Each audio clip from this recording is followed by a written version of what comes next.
আজকে তুমি ব্যর্থ হয়েছো বলে নিজের ভালো কাজ করা থেকে বিরত থেকো না। চেষ্টা চালিয়ে যাও, কাল তুমি সফল হবেই 5000% গ্যারান্টি। আমি রবিউল ইসলাম, আমার সমস্ত কোম্পানির পক্ষ থেকে সমস্ত দর্শক বন্ধুদের জানাই স্বাগত।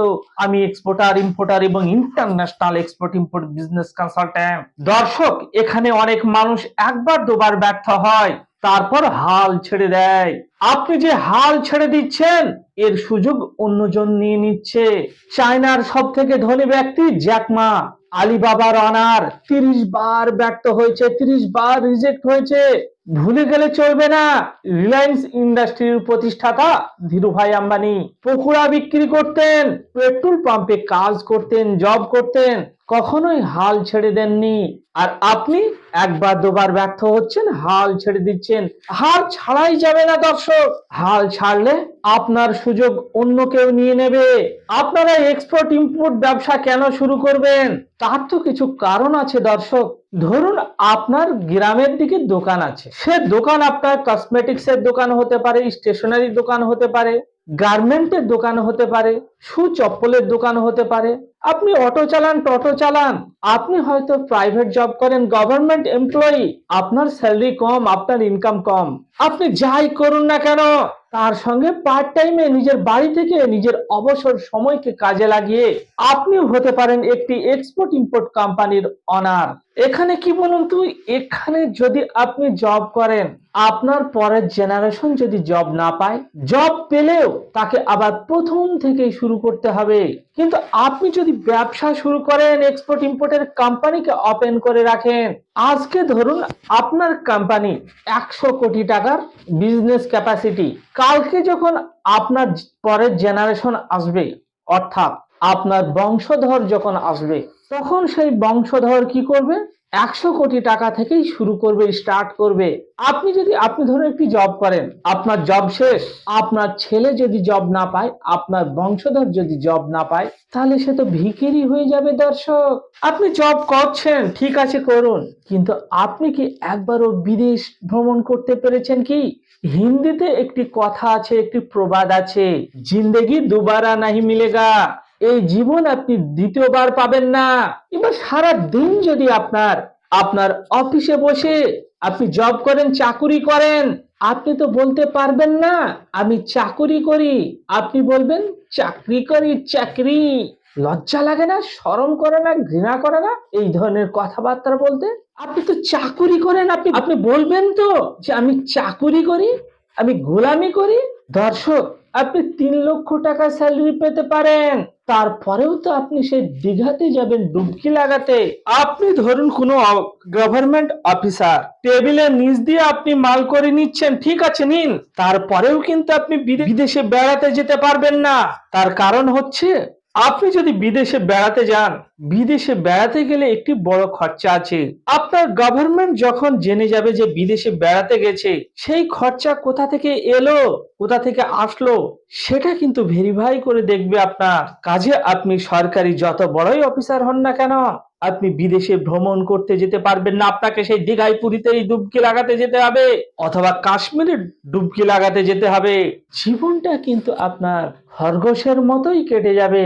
সেই জন্যই তো বলছি দর্শক, আপনি যা করছেন করুন, তার সঙ্গে সঙ্গে এক্সপোর্ট ইম্পোর্টের ব্যবসা করে নিজের জীবনটাকে হাই প্রোফাইল ভাবে পরিচালনা করুন। আর কতদিন সেই লোকাল ট্রেনে 4 জনের সিটে 5 জন বসে ট্রাভেল করবেন? আর কতদিন সেই মরার মাথা নিয়ে ট্রাভেল করবেন দর্শক? আর কতদিন সেই লোকাল বাসে ট্রাভেল এই গরমের সময়? লজ্জা করে না? শরম করে না? ঘৃণা করে না? আপনি তো পারেন এক্সপোর্ট ইম্পোর্টের ব্যবসা করে নিজের লাইফটাকে হাই প্রোফাইল ভাবে পরিচালনা করতে। আজকে ইন্ডিয়ার জিডিপি হচ্ছে মাত্র 4 ট্রিলিয়ন, সামান্য কিছু বেশি। জাপানের জিডিপি হচ্ছে 4 ট্রিলিয়ন, সামান্য কিছু বেশি। ইন্ডিয়ার জিডিপি এবং জাপানের জিডিপি সেম সেম থাকার পরেও ইন্ডিয়া থেকে জাপানিরা অনেক পয়সাওয়ালা, অনেক বড়লোক, অনেক ধনী। তার কারণ কি বলুন তো? তার কারণ হচ্ছে জাপানের জনসংখ্যা হচ্ছে মাত্র 13 কোটি, আর ইন্ডিয়ার জনসংখ্যা হচ্ছে 146 কোটি। এবারে জাপানের 4 ট্রিলিয়ন জিডিপি যদি জাপানিদের ভাগ করে দেওয়া হয়, কত করে ভাগ পাবে কমেন্ট করুন। আর ইন্ডিয়ার যে 4 ট্রিলিয়ন জিডিপি যদি 146 কোটি জনসংখ্যাকে ভাগ করে দেওয়া হয়, কত করে ভাগ পাবে কমেন্ট করুন। এই যে জাপানের জিডিপি এত বেশি আর ইন্ডিয়ার জিডিপি এত কম, টোটাল দেশের কথা আমি বলছি না, পার হেডের কথা বলছি। পার হেড জিডিপি ইন্ডিয়ার থেকে জাপানিদের অনেক বেশি, হাজার গুণ বেশি। তার কারণ কি জানেন? তার কারণ হচ্ছে আপনারাই তো দেশকে পিছিয়ে নিয়ে যাচ্ছেন। আপনারা তো পারেন এক্সপোর্ট ইম্পোর্টের ব্যবসা করে বিদেশ থেকে প্রচুর ডলার নিয়ে এসে, বিদেশ থেকে প্রচুর ইউরো নিয়ে এসে, বিদেশ থেকে প্রচুর দিরাম নিয়ে এসে, পাউন্ড নিয়ে এসে দেশের ডেভেলপ করতে। আর বিশেষ করে ইন্ডিয়ান মেয়েরা দেশকে আরো পিছনের দিকে পিছিয়ে দিচ্ছে। আপনি যদি জাপানিদের ফলো করেন, চাইনিজদের ফলো করেন, তাহলে দেখবেন চাইনিজ মেয়েরা অনেক বড় বড় কোম্পানির অনার। এবার আপনারা ভাবছেন হয়তো যে এক্সপোর্ট ইম্পোর্টের ব্যবসা শুরু করতে গেলে অনেক পুঁজির দরকার, পুঁজি ছাড়া হয়তো এক্সপোর্ট ইম্পোর্টের ব্যবসাকে হয় না। দর্শক, সম্পূর্ণ ভুল ধারণা। ব্যবসা কখনো পুঁজিতে হয় না। ব্যবসা যদি পুঁজিতে হতো তাহলে ধীরুভাই আম্বানি পকোড়া বিক্রি করতেন, পেট্রোল পাম্পে জব করতেন, সে কি করে এত বড় রিলায়েন্স ইন্ডাস্ট্রি প্রতিষ্ঠিত করলো?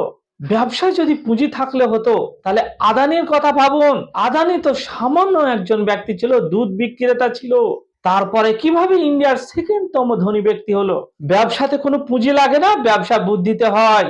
এবার অনেক দর্শক আমাকে কমেন্ট করেন যে আমি তো পড়াশোনা করিনি, আমি তো এডুকেটেড নয়, আমার তো ডিগ্রি নেই, আমি কি পারবো এক্সপোর্ট ইম্পোর্টের ব্যবসাকে শুরু করতে? একটা কথা ভুলে গেলে চলবে না দর্শক, পয়সা রোজগার করতে গেলে বা ইনকাম করতে গেলে যদি শিক্ষার দরকার হতো, শিক্ষার প্রয়োজন হতো, এডুকেটেড হতে হতো, তাহলে কিন্তু যেসব স্কুল টিচার এবং কলেজের প্রফেসর এরা কিন্তু সব থেকে ধনী ব্যক্তি হতো, তাহলে শিক্ষকরা ভিখিরি হতো না দর্শক, ভিখিরি হতো না। সেই জন্য বলছি দর্শক, সঠিক জায়গা থেকে পরামর্শ নিন। আসুন আমার ধর্মতলার অফিসে এবং আমার সঙ্গে ফিজিক্যালি মিটিং করুন, দেখুন তারপরে কি হয়। আপনি জব করছেন করুন, আপনি চাকরি বাকরি করছেন করুন, তার সঙ্গে সঙ্গে পার্ট টাইমে এক্সপোর্ট ইম্পোর্টের ব্যবসাকে শুরু করে দিন আমাদের সঙ্গে ডায়মন্ড ফ্র্যাঞ্চাইজি নিয়ে। জানুন ডিটেলস, আসুন আমাদের অফিসে এসে ফিজিক্যালি মিটিং করে ডিটেলস নিন। এবার অনেক দর্শক দেখা যাচ্ছে বিভিন্ন জায়গায় জব করেন, কেউ গুজরাটে জব করেন, কেউ দিল্লিতে জব করেন, কেউ বেঙ্গালুরুতে জব করেন, কেউ মুম্বাইতে থাকেন। আপনি যেখানে থাকুন না কেন সেখান থেকেই এক্সপোর্ট ইম্পোর্টের ব্যবসাকে পার্ট টাইমে শুরু করে দিতে পারবেন। এবার অনেক দর্শক দেখা যাচ্ছে, সে ইন্ডিয়ার দর্শক হতে পারে এবং বাংলাদেশের দর্শক হতে পারে, দেশের বাইরে জব করেন, দেশের বাইরে কাজ করেন, দেশের বাইরে ছোট মোটো ব্যবসা করেন। সে আমেরিকা হতে পারে, ইউরোপ হতে পারে, মালয়েশিয়া হতে পারে, ইন্দোনেশিয়া হতে পারে, মিডল ইস্ট হতে পারে। আপনি যে দেশেই জব করুন না কেন, যে দেশেই আপনি থাকুন না কেন, সেখান থেকেই আপনি আমাদের সঙ্গে এক্সপোর্টের ফ্র্যাঞ্চাইজি নিয়ে ব্যবসা শুরু করে দিতে পারবেন, অর্থাৎ এক্সপোর্ট ইম্পোর্টের কাজ শুরু করে দিতে পারবেন। তাহলে দর্শক, আপনাদের মনে এক্সপোর্ট ইম্পোর্ট নিয়ে যেসব ভয় ছিল যে এক্সপোর্ট ইম্পোর্ট ব্যবসা করতে গেলে পুঁজির দরকার, পড়াশোনার দরকার, না দর্শক, না, এগুলো সম্পূর্ণ ভুল ধারণা, এগুলো সম্পূর্ণ ভুল ধারণা। একটা কথা কি জানেন দর্শক, আপনাকে সঠিক সঙ্গ বেছে নিতে হবে। ধরুন আপনি 100 কোটি টাকার মালিক, আপনাকে 90 কোটি টাকার যেসব মালিক আছে তাদের সঙ্গে মিশলে হবে না। আপনি 10 কোটি টাকার মালিক, 5 কোটি টাকার মানুষজনের কাছে উঠা বসা করলে হবে না। আপনি যদি 10 কোটি টাকার মালিক হন, আপনাকে 50 কোটি টাকার মালিকের সঙ্গে উঠা বসা করতে হবে। আপনি যদি 100 কোটি টাকার মালিক হন, আপনাকে 200 কোটি টাকার মালিকদের সঙ্গে উঠা বসা করতে হবে। আপনি যেমন যোগ্যতা সম্পন্ন ব্যক্তি, তার থেকে বেশি যোগ্য সম্পন্ন ব্যক্তিদের সঙ্গে আপনাকে উঠা বসা করতে হবে, না হলে কিন্তু আপনি পিছিয়ে পড়বেন। সেই জন্য বলছি দর্শক, সঠিক সঙ্গ বেছে নিন, আমার সঙ্গে বন্ধুত্ব করুন, মেয়েরা এবং ছেলেরা সবাই শুরু করুন। এই ভিডিও দেখার পর থেকে আপনি আপনার কোম্পানিকে সেট আপ করে নিন, অথবা আমাদের সঙ্গে এক্সপোর্টের ফ্র্যাঞ্চাইজি নিয়ে নিন। সারা পৃথিবী জুড়ে আমরা এক্সপোর্টের ফ্র্যাঞ্চাইজি দিয়ে থাকি। আজ আমাদের এক্সপোর্টের ফ্র্যাঞ্চাইজি অর্থাৎ এক্সপোর্টের ডায়মন্ড ফ্র্যাঞ্চাইজি সারা পৃথিবী বিখ্যাত। পৃথিবীর 82টা কান্ট্রিতে, 82+ কান্ট্রিতে আমাদের ডায়মন্ড ফ্র্যাঞ্চাইজি ছড়িয়ে পড়েছে, অর্থাৎ দেওয়া হয়ে গেছে। 750+ এক্সপোর্টার আমাদের আন্ডারে কাজ করছে। এই কোম্পানির 42টা পারচেস ম্যানেজার এবং এই কোম্পানির 750 ওয়ার্কার, তারা বিভিন্ন জায়গায় নিজের বাড়ি থেকে, বিদেশ থেকে তারা আমাদের সঙ্গে যুক্ত আছেন, কাজ করছেন। দর্শক, চাকুরি করছেন করুন, কিন্তু চাকরি কিন্তু কমে যাচ্ছে দর্শক। তার আমি কিছু এক্সাম্পল দিচ্ছি। যেমন আপনারা দেখতে পাবেন আপনাদের এলাকায় বিভিন্ন রেল লাইন আছে, সেই রেল লাইনের আগে অনেক রেল গেট ছিল, সেগুলো সব আন্ডারগ্রাউন্ড হয়ে যাচ্ছে, তাহলে সেখান থেকে চাকরি কমে যাচ্ছে। মেট্রো এবং বিভিন্ন স্টেশনে দেখবেন অনেক টিকিট কাউন্টার থাকতো, টিকিট কাউন্টার, সেই টিকিট কাউন্টার গুলো উঠে গিয়ে এখন ডিজিটাল হয়ে যাচ্ছে। আগামী দিনে কি বলুন তো, এআই চলাচ্ছে, পুরো পৃথিবীকে কন্ট্রোল করবে এআই, আর্টিফিশিয়াল ইন্টেলিজেন্স। তখন তো আপনারা সবাই বেকার হয়ে যাবেন। সেই জন্য আগামী দিনের কথা ভেবে, ভবিষ্যতের কথা ভেবে, কালকে না আজকে থেকে এই ভিডিও দেখার পর থেকে এক্সপোর্ট শুরু করে দিন এবং আপনি আপনার লোকাল ব্যবসাকে নিয়ে চলুন পৃথিবীর 200+ কান্ট্রিতে। কেন করবেন, কিভাবে করবেন পার্ট টাইমে, তার আমি কিছু এক্সাম্পল দিচ্ছি আপনাদের। ধরুন আপনি জব করেন, চাকরি করেন, আপনার তো লজ্জায় বলতে পারেন না যে আমি চাকরি করি, আপনারা বলেন আমি চাকরি করি। ঠিক আছে, আপনি চাকরি করেন, কিন্তু দর্শক কিভাবে করবেন? প্রথমে আপনাকে কিছু প্রোডাক্ট চুজ করতে হবে। আপনার লোকালে যে প্রোডাক্ট গুলো হচ্ছে, সে এগ্রিকালচার প্রোডাক্ট হতে পারে, সে গ্রোসারি আইটেম হতে পারে, সে গার্মেন্ট আইটেম হতে পারে, সে সু চপ্পল হতে পারে, সে হ্যান্ডিক্রাফট প্রোডাক্ট হতে পারে, যাই হোক তাকে, সে গোবর হতে পারে, গমের ভুসি হতে পারে, গোমূত্র হতে পারে, যাই হোক না কেন আপনার প্রোডাক্ট, আপনাকে প্রোডাক্ট চুজ করতে হবে। প্রোডাক্ট চুজ করে সেই প্রোডাক্টের জেনুইন সাপ্লায়ার আপনাকে খুঁজে রেখে দিতে হবে। জেনুইন সাপ্লায়ার খুঁজে রাখার জন্য, জেনুইন সাপ্লায়ার মানে সেই প্রোডাক্ট গুলো যেখান থেকে কিনবেন তাদের সঙ্গে কথা বলে রেখে দিতে হবে যে আমি এক্সপোর্ট ইম্পোর্টের ব্যবসা করি, আমার যখন অর্ডার আসবে এই প্রোডাক্ট গুলো আপনি আমাকে দিতে পারবেন কিনা, এরকম সাপ্লায়ারকে রেডি করে রাখতে হবে আপনার লোকালে কোথাও, অথবা ইন্ডিয়া মার্টের থ্রুতে। তারপর আমি আপনাদের কিছু কাস্টমারের লিস্ট দেব এবং তার সঙ্গে সঙ্গে নিজের বাড়িতে বসে বসে মোবাইলের থ্রুতে, মানে আপনার কাছে একটি মোবাইল থাকলেই হবে, সেই মোবাইলে পৃথিবীর বিভিন্ন কান্ট্রিতে কাস্টমার সঙ্গে কিভাবে কথা বলতে হবে, কিভাবে সেই কাস্টমারকে খুঁজে বার করতে হবে, তার কিছু ফর্মুলা আছে, গোপন ফর্মুলা, যেগুলো অনলাইনে দেওয়া হয় না। এই ফর্মুলা গুলো আমি শেখাবো, শিখিয়ে বাড়িতে বসে বসে অনলাইনে সে ফাইন্ডিং করতে হবে, অথবা আমি যে কাস্টমারের লিস্ট দেবো সেই কাস্টমারের লিস্ট গুলো দেখে দেখে তাদের সঙ্গে কথা বলতে হবে। সে কিভাবে কথা বলতে হয়, কিভাবে মেল করতে হয়, সেগুলো শিখাবে, সব অনলাইনে কাজ। তারপরে কি করতে হবে আপনাকে, আপনার এক্সপোর্টের অর্ডার আসছে, আপনার সে আগে থেকে সাপ্লায়ার সঙ্গে রেডি কথা বলে রাখা আছে, সেই সাপ্লায়ার কাছ থেকে ফোন করে মালটাকে কিনে সেখান থেকে এক্সপোর্ট করে দিতে হবে। এবার বলছেন পেমেন্ট টার্ম কি হয়? এক্সপোর্টে 9 ধরনের পেমেন্ট টার্ম হয়ে থাকে, তার মধ্যে আমি কিছু পেমেন্ট টার্মের কথা বলছি। যেমন ধরুন 100% অ্যাডভান্স। ইম্পোর্টার অর্থাৎ যাকে মালটা পাঠাবেন সে আপনাকে পয়সা আগে পেমেন্ট করে দেবে। ধরুন 1 লাখ টাকার মাল নেবে বা 2 লাখ টাকার মাল নেবে, সে 2 লাখ টাকা বা 1 লাখ টাকা আপনাকে পেমেন্ট করে দেবে, তার পেমেন্টে মালটা কিনে আপনাকে এক্সপোর্ট করে দিতে হবে। আবার একটি পেমেন্ট টার্মের আমি কথা বলছি, যেমন ধরুন 50% অ্যাডভান্স, 50% বিফোর ডেলিভারি, অর্থাৎ ইম্পোর্টার আগে আপনাকে হাফ পয়সা 2 লাখের পেমেন্ট, 1 লাখ টাকা আপনাকে আগে পেমেন্ট করে দেবে, আপনাকে মালটা কিনতে হবে, কিনে আপনাকে রেডি করতে হবে, রেডি করে সেই মালের ফটো ভিডিও আপনাকে পাঠাতে হবে, দেখাতে হবে এই দেখুন আপনার মাল রেডি হয়ে গেছে। তখন সে বাকি পেমেন্ট আপনাকে করে দেবে, পেমেন্ট করে আপনি ফুল পেমেন্ট আপনি পেয়ে যাবেন, আপনার প্রফিট আপনি পেয়ে যাবেন, তারপরে আপনি এক্সপোর্ট করে দেবেন। এই ধরনের পেমেন্ট টার্ম 9 ধরনের পেমেন্ট টার্ম আছে। সেই 9 ধরনের পেমেন্ট টার্ম জানার জন্য ফিজিক্যালি আমাদের অফিস ভিজিট করুন। আমাদের অফিস হচ্ছে কলকাতা ধর্মতলা, এবং আপনি ডিটেলস নিন। তারপরে দর্শক এই হচ্ছে আপনার কাজ।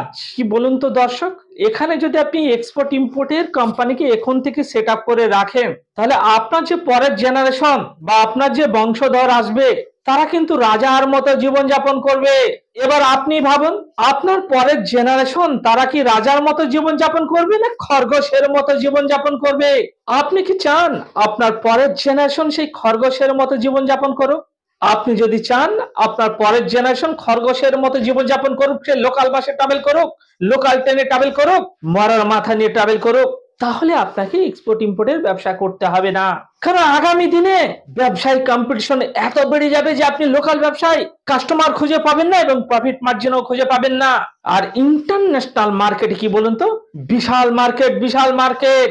আজকে যদি আমেরিকার বাজার খারাপ হয় তাহলে ইউরোপের বাজার ভালো হবে, আজকে যদি জাপানের বাজার খারাপ হয় তাহলে চায়নার বাজার ভালো থাকবে, আজকে যদি বাংলাদেশের বাজার খারাপ হয় তাহলে শ্রীলঙ্কার বাজার ভালো থাকবে।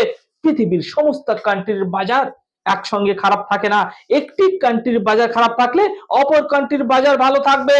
পৃথিবীর মধ্যে সবথেকে হাই প্রোফাইল ব্যবসা হচ্ছে, বিজনেস হচ্ছে এক্সপোর্ট ইম্পোর্টের বিজনেস। সেই জন্য তো বলছি দর্শক, এক্সপোর্ট ইম্পোর্টের ব্যবসাকে আপনি আপনার লোকাল ব্যবসার সঙ্গে সঙ্গে শুরু করে দিন। আপনি চাকুরি করেন, চাকুরির সঙ্গে সঙ্গে এক্সপোর্ট ইম্পোর্টের ব্যবসাকে শুরু করে দিন। আবার দেখা হবে পরের ভিডিওতে। বাঙালি হয়ে বাংলায় শুনুন, আসুন আমরা সবাই মিলে বলি জয় বাংলা। Thank you.